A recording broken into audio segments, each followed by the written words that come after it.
So what's up everyone? Welcome back to your channel Brighter Life Institute. I'm Alicia. Today I want to talk about how do you recognize that you are in a toxic relationship, or recognize the sign that you have a toxic relationship with an individual or a group of people or a situation.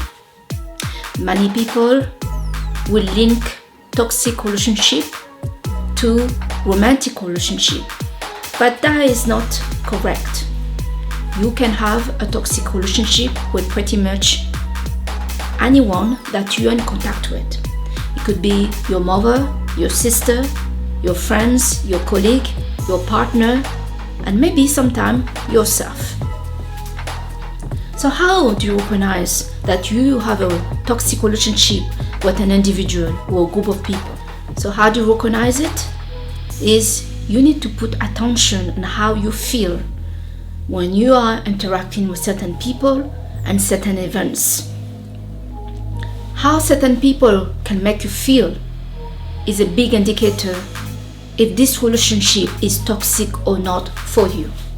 Of course, you are responsible how you feel.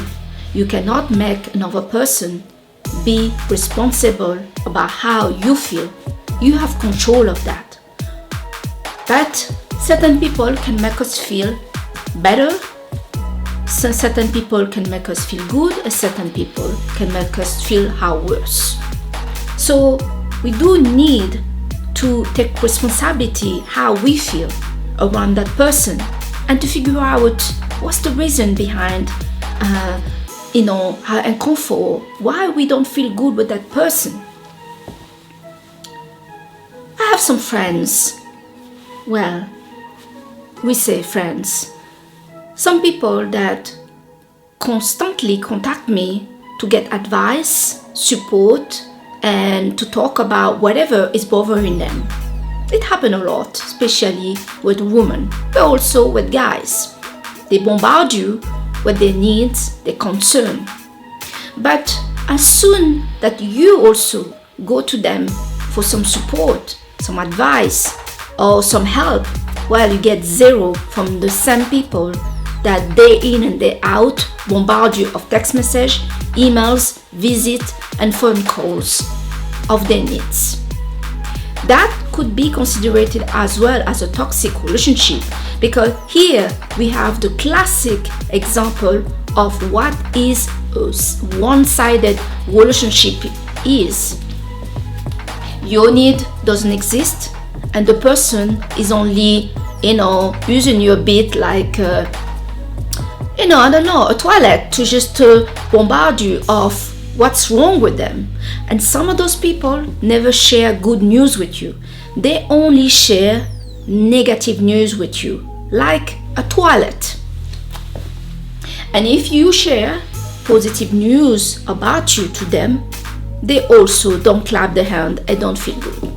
So toxic relationship is really a place where you don't feel supported, you don't feel understood, you don't feel you could be yourself, you don't feel safe, secure, and sometimes it could be a place where you don't trust the other person. Many of us have dealt with people that we, label as toxic. And how do we feel around them? What's the first, feeling that we have about that person? Is the lack of trust. We do not trust them. Person may have showed us many times that what we say doesn't matter, that they are not supportive, that they are not friends, and you feel when you pass time with those people, you feel drained, you feel tired, and you feel like you really don't want to meet that person again.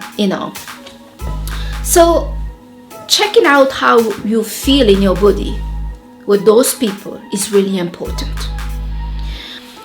Some people in their romantic relationship behave in a way that put in question the trust, put in question the respect, and put in question if this is a good relationship for both of the person involved. They get their partner come in and communicate with them what is not really working for them in the behavior of that person. Well, some toxic people will perceive the other person that try to communicate with them in order to find a solution, not to blame them, not to control them, but to try to find a solution for a healthy relationship. They will perceive that person as a toxic person. We are talking about the toxic person that is toxic, that have a behavior that undermining the other person, don't respect the other person, causing trust issue, having bad behavior, of not respecting the other, or being selfish, or just plain difficult to deal with. When the other person will come to them to discuss what is not working for them with that relationship, this person that is causing the problem will perceive the other one as a toxic person. Incredible, right? We have heard about the pervert narcissist. These people never look at themselves, never look where they got it wrong. Are they maybe responsible for some of the problem they have with another person?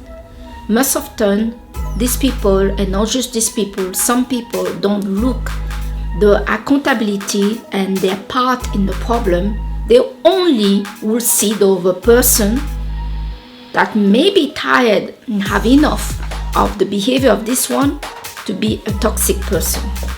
So they go out there and put themselves as a victim. And that also is a toxic. Some people may have a toxic relationship and they break up. And believe it or not, the relationship and the toxicity of the problem in their relationship, in a connection, will not end there. It will aggravate it. Now the person will become resentful, revengeful, jealous, envious, and more toxic than ever. So this also giving you a little indication for some of you out there. If you are, example, in contact with an ex, and this person, when you were together, didn't respect you, didn't try to understand you, did not support you, always laugh at you when you talk about something, or you couldn't trust. And now this person also, after you break up, ask from you to keep in touch. Well, think again, because if you didn't have a good relationship when you were together, what makes you think that you're going to have a better relationship now that you're not together? More likely, sometimes the relationship can be more toxic, because now they are going to show you the true color. They're going to show you, oh, I've been speaking to this person, I'm dating this person, and sometimes they're dating somebody that you suspected when you were in a relationship with them, that you suspected them to have something with that person, to basically not have respected your relationship. And after the relationship, we found out that, yeah, this person was already doing this thing with this person before you broke up with them. And they are the one who cry. They are the one who don't understand why you left them. They are the one feel like they are a victim. Yes. Many toxic people do not see what is wrong with them, and they don't put themselves in question. And some toxic people, when the other person try to fix it and find a solution, they will find all kind of excuses and problems to not make the relationship healthy. I'm not sure if this is, always an issue of, not wanting, or a person can be so toxic that is linked also to mental health, because many times when somebody is very toxic, then it's linked to their mental health. And sometimes it's because you are in front of a manipulator that for some reason or another are getting some benefit to not have a healthy relationship with you.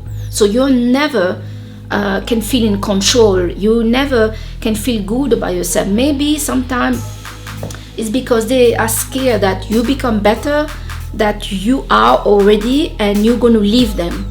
So some people try to make you believe that you're not so good at talking, you're not so good at cooking, you're not so good in your work, you're not so pretty that you think, you're not talented, you cannot progress in life, you only have bad luck in your life, and what's wrong with you, and why you always meet some weird and problematic people. They link it to you.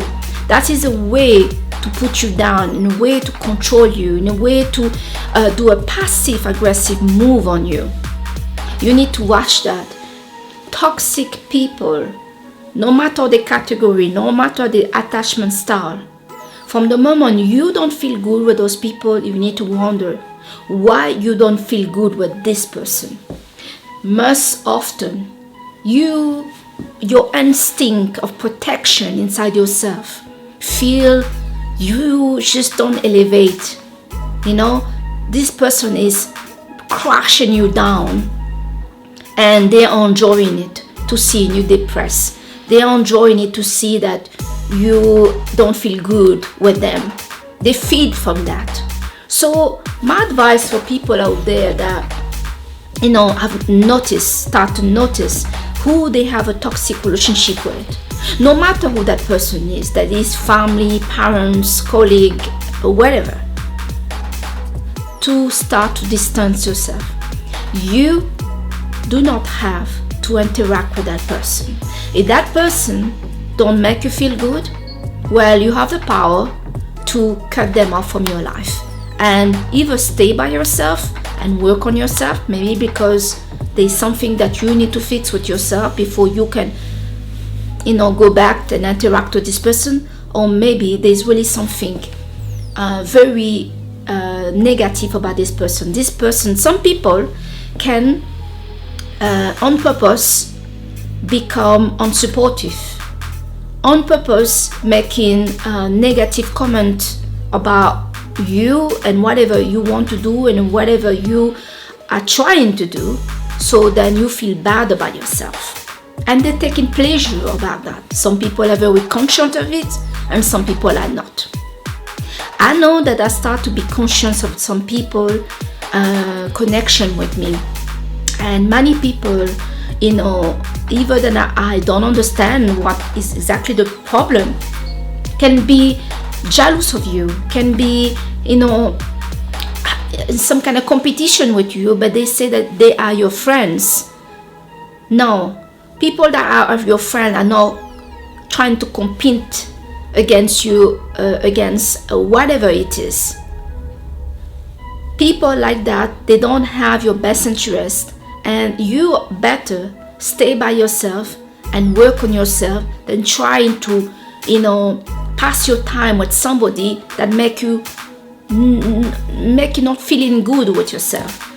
And that's really the things about toxic connection and toxic relationship, is how this person or this connection is making you feel so bad about yourself.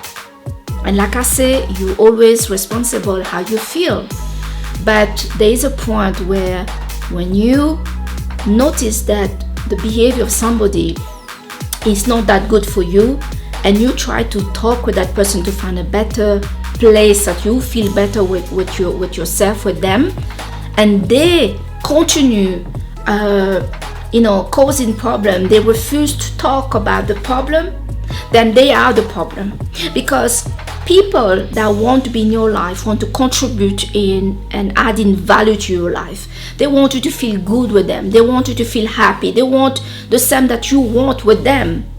Somebody that doesn't react when they see you miserable because of their behavior. They don't want to talk about the problem despite you have asked them many times. They don't want to look at the behavior, and maybe the overall, my behavior and your behavior, maybe something that we are doing together is not compatible. So let's find a solution. If they don't want to look for a solution with you, is because they have a gain to keep this relationship in that level, they are distancing you to have a close and healthy relationship with them. And when you notice that, don't try to go too deep in it. Take it how it is. You gave it your best shot. Protect yourself, pull away, and find better people that you feel good with. The things about connection is we want to pass time with people that make us feel good. Yeah, it could be a bit, narcissist as a need, but it's a healthy things that we human need. We cannot be passing our time day in and day out with somebody that breaking us down all the time, that make us feel wrong about everything that we're trying to tell them. Because like I say, what we get from this is we feel insecure, we don't feel safe, and we don't trust that person. If we don't trust the person that we're interacting with, this is a toxic relationship, because trust make us relax, make us feel like we can open up about who we are and we can really be who we are. If trust is missing as an element in your connection with your friend, your parents, your partner, your colleague, then this is not a relationship healthy for you. And if you're not in a healthy relationship, you're going to struggle to grow. You're going to have a health issue. You're going to struggle to know clearly what you want in your life and where you want to go. So you have nothing to gain to keep a toxic relationship going. If you really want to keep the relationship going on, then you need to find a way to change the relationship to become healthy. But like I say, if it's not possible, then you must protect yourself and pull away from that relationship, because you will, if you don't feel your best with the connection you have with somebody, then everything in your life is going to be a struggle. Feeling good is really important, and it is one of the main reasons behind our connection that we want with other people. All right? Some people may not feel like anything they need to do to be in a connection with other people, but actually having friends, with having a partner, having healthy people in our life demand also that we put effort into it. It doesn't just happen because you're a good person. You and another person are different, so they need to be conscious, looking out for what you bring, what you say, how you treat that person, how this person treating you, what's going on in the relationship. So you need to consciously put in work and effort in your connection if you want a good result. Things don't just happen. If you are a partner that like to go out and your partner is more a homebody, and you are complaining like, oh, she's always at home and I want to go out, I want to make friends, I want to go clubbing, I want to go traveling. Well, it's not the responsibility of one person to bring everything in a relationship. Some people, they don't bring anything to the relationship. They don't bring that side that they want in a relationship, because they want to go somewhere and find all of that already there. Well, both people have to bring something to the relationship. If your partner is a homebody, maybe you could be the exciting part of your relationship, and you can, invite your partner to go out and meet other people and do the stuff that you want to do. It is not the responsibility of the other person to bring everything on the table for you. You also have to work at it. All right? So guys, that's what I wanted to talk about today, about how to recognize a toxic relationship and what are the signs to know that the connection that you have with your, the people that you talk with every day is toxic or not. And like I say, toxic relationship is not only found in romantic relationship. Her friends can be toxic. Her family can be toxic. Her sister, mother, brother, uncles, colleague, and people around us can be toxic. So it's not just limited to the romantic relationship. All right, so guys, if you like this video, give a big thumbs up, subscribe to this channel, and share your experience. Who did you have a toxic relationship with? What did you do about it? And how do you manage to respond to somebody that is provoking you in a way that undermining you, that putting you down, that have resentment toward you, that is toxic for you, that you have difficulty to breathe and to feel energized when you are in connection with them? Let us know what is your experience around this topic, and surely we'll follow up with some comment or a video. All right, so this is Brighter Life Institute, your channel. I'm Alicia. Thank you to watching this video, and I'll see you on the next video. Bye.